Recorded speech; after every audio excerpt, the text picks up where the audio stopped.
Alors bonjour, je suis Sylvie Bédard, je suis conseillère à la STAS. Je vais vous présenter aujourd'hui une capsule sur l'ABC de la désinfection en service de garde avec des éléments qui sont en lien avec la pandémie du COVID-19. La capsule est le fruit d'un travail d'une équipe, l'équipe de service de garde à la petite enfance de notre organisation à laquelle participent donc Andréane Buteau, Lydia Pelletier et Lisette Duval. Il se peut bien qu'aujourd'hui, ce qu'on va vous présenter, vous avez ici les objectifs, ça représente un rappel pour certains ou certaines d'entre vous qui faites de la désinfection au quotidien, par exemple au niveau des jouets. On en est bien conscient. Alors, voyez un peu l'exercice ou la visualisation de la capsule comme un rafraîchissement ou un aide-mémoire.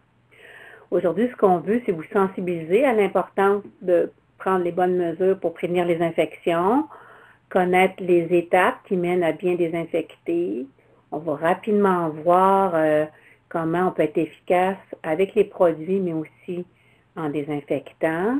Des consignes qui sont importantes à privilégier pour faire le travail correctement, mais aussi pour être protégé quand on le fait. Et savoir de façon plus précise, c'est quoi les spécifications qui sont recommandées en termes de bonnes pratiques contre la COVID-19. Donc, cette aide-mémoire, donc, comme je vous le rappelle, c'est les principes de base de désinfection. Les informations qui concernent spécifiquement ce fameux virus-là proviennent à la fois du guide des bonnes pratiques de la QCPE qui a été publié en mars dernier et des recommandations de l'Institut national de la santé publique du Québec, l'INSPQ, en date de la fin du mois de mars. Comme vous l'avez déjà entendu ailleurs, c'est sûr que ce qu'on vous dit aujourd'hui, c'est en date d'aujourd'hui, ça pourrait évoluer en fonction des recommandations. Fait qu'on vous invite toujours à consulter les sites officiels pour valider. Si on regarde le premier élément qui est important avant de désinfecter, c'est de comprendre ou se rappeler comment se transmettent les infections. On va vous présenter ici quelques exemples. Il faut se rappeler que les microbes, il y en a partout. Il y en a qui n'ont pas le potentiel de nous infecter, mais il y en a d'autres que oui, ils peuvent nous transmettre des maladies, des infections. Quand ils le font, sont assez habiles, ils peuvent le faire de différentes façons, ça varie selon le microbe. Si on prend par exemple des maladies comme le rhume, la grippe ou là, la COVID-19, on dit que ça se transmet surtout par des gouttelettes.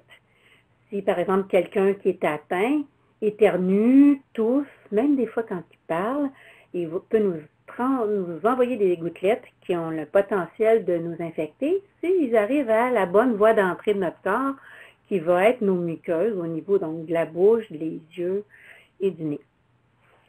Il est possible aussi d'attraper certaines infections en touchant des surfaces sur lesquelles des gouttelettes se sont déposées. Et à ce moment-là, on touche une surface contaminée, on porte les mains à notre bouche, encore une fois à nos yeux ou à notre nez, et on se contamine. La durée de survie des microbes en dehors de notre corps va varier d'un microbe à l'autre, des conditions d'environnement, est-ce que c'est très humide, très sec ou la température, et aussi en fonction des surfaces. C'est pour ça qu'on rappelle souvent dans les bonnes pratiques de se laver les mains et aussi de procéder à la désinfection des surfaces et des objets. Si on prenait par exemple une source où c'était l'enfant qui était à l'origine des infections, qui vient au service de garde avec un rhume par exemple, dans sa journée, il va être en contact avec ses amis, les autres enfants de son groupe ou du service de garde. Alors, il peut leur transmettre son infection en étant proche d'eux, en éternuant, leur parlant, même en leur donnant des bisous, en leur donnant la main. Cet enfant-là prendrait des jouets dans ses mains qu'il pourrait porter à sa bouche. Il touche des surfaces qui sont touchées par d'autres. Ça peut nous faire aussi une transmission qu'on va dire indirecte. Si nous, on touche ces surfaces contaminées-là, on porte, comme je disais tantôt, nos mains à nos muqueuses. Il pourrait, cet enfant-là, aussi avoir des échanges directs avec son éducatrice, au moment du repas, au moment de changer les couches, de son habillage ou du dodo. C'est autant d'autres possibilités de transmission des infections. Donc, vous voyez, il y en a pas mal de possibilités de s'infecter. Alors, toute l'importance de bien se protéger et voir à se laver les mains, désinfecter les surfaces pour éviter qu'une même personne transmette ces microbes à plusieurs. Question toute simple, pourquoi il faut désinfecter les surfaces? C'est peut-être bien évident pour plusieurs d'entre vous. En fait, c'est parce que grâce à la désinfection, on va réussir à diminuer le nombre de microbes présents sur les surfaces qu'on peut toucher et par conséquent sur le risque qu'ils nous transmettent des infections. Par opposition, nettoyer, c'est tout autre chose. Ça sert le nettoyage à enlever des saletés, des souillures sur nos surfaces. Comme bien d'autres tâches, il faut se préparer avant d'accomplir la désinfection. Concrètement, il faut réfléchir et préparer en conséquence au niveau de plusieurs étapes. Premièrement, il faut prendre connaissance des particularités du produit. Qu'est-ce qu'on va avoir besoin comme produit? Alors là, ça peut dépendre du microbe. Alors, il faut regarder ce que nous offrent des sites officiels comme Santé Canada, le ministère de la Famille ou d'autres organismes. Il y a aussi le fournisseur qui peut vous donner des informations à ce sujet-là. Et ça nous prend, si on veut désinfecter, ça nous prend un désinfectant. Fait que si on regarde sur la bouteille, ne serait-ce qu'en regardant l'étiquette, si on voit qu'il y a un numéro DIN, on sait qu'on est déjà au moins en présence d'un désinfectant. Est-ce qu'il est efficace contre le microbe qui nous intéresse? C'est une étape subséquente, mais au moins on sait qu'on est en présence d'un désinfectant. Puis dans le doute, vous n'hésitez pas à vous contacter votre fournisseur. Il va falloir aussi savoir comment on va procéder en termes de concentration. Est-ce qu'on va utiliser le produit tel quel? Est-ce qu'il va falloir le diluer à quelle quantité? C'est important parce que certains virus sont plus robustes puis ont besoin d'une concentration plus importante si on veut être efficace que d'autres. Alors, on ne peut pas s'improviser, il faut regarder les recommandations. Il va falloir aussi valider le temps qu'on va avoir besoin de laisser des surfaces en contact avec le désinfectant pour qu'ils puissent agir correctement. Est-ce qu'on va avoir une température particulière de l'eau à respecter? Est-ce qu'on va avoir besoin d'équipements particuliers pour éviter qu'on soit en contact avec la substance? Ça peut être des gants, des lunettes, un vêtement protecteur qui peut être un sarrau, un vêtement qu'on réserve avec des manches, etc. Et il va peut-être falloir aussi avoir d'autres conditions qui concernent plus mon local. Est-ce que j'ai besoin d'un local bien aéré pour préparer ma désinfection ou procéder à la désinfection, par exemple, de certains objets que je pourrais déplacer? Dans la préparation, il y a aussi d'autres éléments qui concernent aussi l'organisation. Donc, il faut se poser la question, où est-ce que je devrais faire ma préparation? Est-ce qu'il y a un local qui est plus approprié que d'autres? Même chose pour ma désinfection. Est-ce que je vais procéder dans les locaux des enfants ou pour certains objets comme les jouets?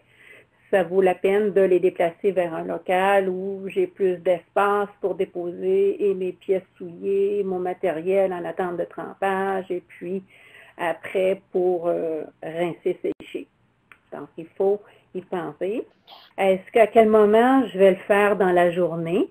Alors, si c'est pendant la sieste, on sait que les enfants ne peuvent pas être présents, alors il faut y penser en termes d'organisation, surtout quand on pense à nettoyer les surfaces qui restent fixes dans le local. Ça peut être très pertinent, utile d'avoir une liste des surfaces que je veux désinfecter. C'est un aide-mémoire, comme ça on est certain qu'on a tout couvert.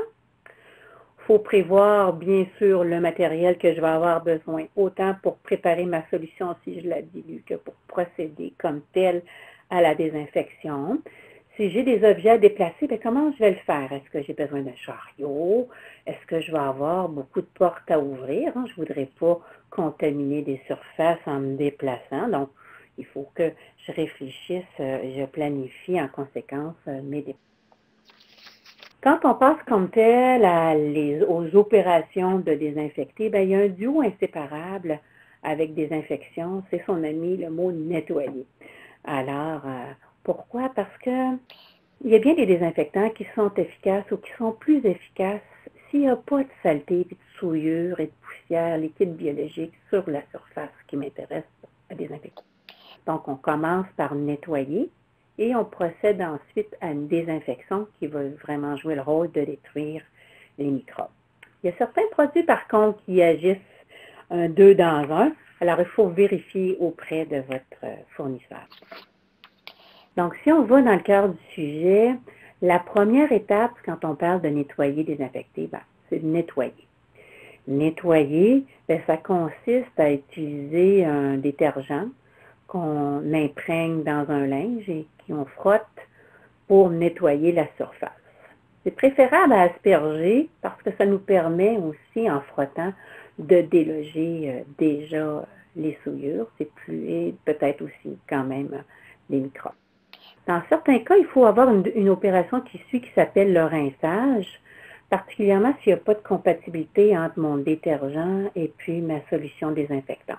Alors ça, il faut vérifier auprès de mon fournisseur de désinfectant.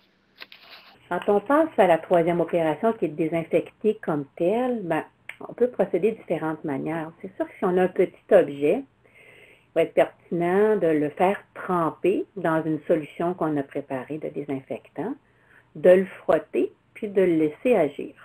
Le produit, le temps qu'il faut, selon les prescriptions, les recommandations de notre fabricant.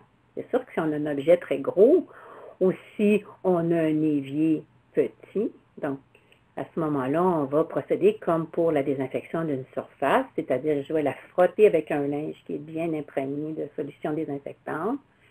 Je vais la laisser la surface mouillée pendant quelques minutes, le temps qu'il faut pour que le désinfectant agisse. Rincer est une quatrième opération qui est souvent utile. On le fait à ce moment-là à l'eau froide. Elle est utile si on veut, par exemple, diminuer le risque d'abîmer certaines surfaces. Certains produits désinfectants ont des propriétés corrosives, alors ils peuvent abîmer certains plastiques ou métaux. Ça dépend du produit, il faut vous le vérifier en lisant les fiches techniques ou l'étiquette du fournisseur, mais rincer va à ce moment-là éviter d'abîmer les surfaces. Et certaines autres surfaces, on va vouloir les rincer parce qu'on sait qu'il va y avoir un contact possible avec les enfants par la suite et on ne voudra pas qu'ils goûtent à notre désinfectant, donc ils s'exposent à un produit chimique pour lequel il n'y a aucune utilité pour eux. Et la dernière étape, c'est de laisser sécher nos surfaces qui sont bien mouillées. Il y a deux options, on les laisse sécher à l'air libre et on peut les frotter aussi avec un linge propre et sec. Ici, on vous a mis, c'est un schéma qui rappelle les 4 éléments fondamentaux pour assurer une désinfection efficace. Ça a été illustré ou schématisé par M. Sinners. Et voici en quoi ça consiste. Donc, si on regarde le cercle tout en bas, vous avez ici l'action chimique. Okay? Donc, ici, ça veut dire qu'il faut que j'ai le bon produit, un produit qui est reconnu pour sa capacité désinfectante et qui va pouvoir donc jouer le rôle attendu qui est de désinfecter. Donc, l'action chimique, elle va être d'autant plus efficace que je vais avoir respecté les bonnes concentrations. Des fois, on a un bon produit, mais il est tellement dilué qu'il n'y a pas le même potentiel de détruire mes fameux microbes. Donc, ça, c'est l'action chimique. Le deuxième point, c'est de respecter le temps de contact. Si ma surface sèche trop vite, le désinfectant, il va avoir eu moins de chances de détruire tous les microbes qui étaient en présence ou les désactiver. Donc, le temps nécessaire pour qu'ils agissent. Si vous regardez des listes comme celles qui sont faites par l'EPA, qui est un organisme américain, il y a une colonne qui a des temps de contact. Il y a aussi des organismes qui nous proposent des temps de contact. Alors, on essaie de garder nos surfaces mouillées aussi longtemps que ce temps-là qui est recommandé. Si ça sèche trop vite, il faut réappliquer à nouveau la solution. La température est un enjeu aussi. Certains produits sont plus efficaces à certaines températures et moins à d'autres. Si on prend l'exemple tout simple de l'eau de Javel, une eau très froide, c'est moins efficace que si on prend une eau tiède à peu près 20 degrés Celsius. Un dernier point qui est extrêmement important, c'est la bulle à droite, qui est l'action mécanique. Quand on frotte, on exerce une action mécanique, hein, et ça permet de déloger les microbes en plus de l'action chimique qui est exercée avec le produit désinfectant en question. Donc, c'est la combinaison de ces 4 facteurs-là qui fait en sorte que le temps que j'investis en désinfectant va être efficace. Quelques consignes quand même pour procéder de façon à la fois efficace et sécuritaire. Donc, comme on l'a dit à quelques occasions, c'est important de prévoir nos façons de faire. Un endroit où je vais peut-être retirer mes objets pour les désinfecter ultérieurement. Ça peut être un bac de transition qui sera éventuellement acheminé vers le local où je ferai ma désinfection. On peut aussi prévoir utiliser plusieurs linges pour éviter de retremper dans ma solution désinfectante et la souiller même si on avait nettoyé au préalable. Réfléchir à ce que je veux utiliser des linges jetables ou réutilisables. Ils ont chacun leurs avantages et leurs inconvénients. Jetable, c'est simple. À la fin des opérations, je le mets aux déchets. Réutilisable, ben, j'ai moins de gaspillage, j'ai moins de déchets, mais il faut que je prévoie absolument de les laver tout de suite après l'usage, ou en tout cas les réserver, pas les reprendre parce qu'on ne voudrait pas contaminer des surfaces quand je les reprendrai une autre fois, disons, le jour suivant. On évite les éponges parce que ça contamine facilement, mais décontamine surtout des familles. Si on poursuit au niveau des consignes, ça peut être important pour plusieurs produits d'aérer la pièce pendant les opérations et après, surtout si je désinfecte beaucoup de surface. Alors, ça va éviter comme ça réduire les risques d'inhaler le produit de désinfection, parce qu'il y a quand même plusieurs produits qui ont des propriétés d'émettre des vapeurs dans l'air. Et ça va aussi favoriser le séchage des surfaces qu'on aura mouillées. Très important aussi de se laver les mains et les avant-bras après qu'on retire nos gants. C'est sûr qu'il faut faire attention comment on se dévêtit après une désinfection pour ne pas se contaminer, même si on prévoit se laver les mains. On essaie de minimiser le plus possible ce risque-là. Si on va porter aussi un sarrau ou, comme je disais tout à l'heure, un vêtement protecteur pour éviter d'être en contact avec les produits qui ont souvent des propriétés irritantes ou corrosives. Et aussi, parce qu'on va avoir été proche des surfaces contaminées par les microbes, ben, ça minimise d'en avoir sur nos vêtements. Si vous avez été en contact avec les solutions chimiques, que ce soit le désintergent ou le désinfectant, c'est important de rincer la peau qui est en contact à grande eau. C'est habituellement suffisant. Si c'est au niveau des yeux, ben, ça va être utile d'utiliser votre douche oculaire que vous avez probablement déjà installée dans votre zone de désinfection des jouets. Si vous utilisez des gants, ils peuvent être jetables ou réutilisables. Jetables, c'est un peu comme les linges, facile. Après usage, je les mets aux déchets. Les réutilisables, il faut faire attention quand on les reprend, toujours les inspecter avant de les reporter. Et il va falloir s'assurer qu'on ait une seule paire de gants par personne, qui est à identifier avec notre nom si on est plusieurs à avoir des opérations de désinfection. Et il va falloir les laver et les faire sécher à chaque jour pour éviter qu'ils deviennent un lieu là, de développement de microbes. Quelques spécifications ici qu'on vous présente en lien avec le fameux virus responsable de la COVID. Il est fortement recommandé de rehausser la fréquence de désinfection. Ça veut dire qu'on nettoie et désinfecte plus souvent qu'à l'habitude les surfaces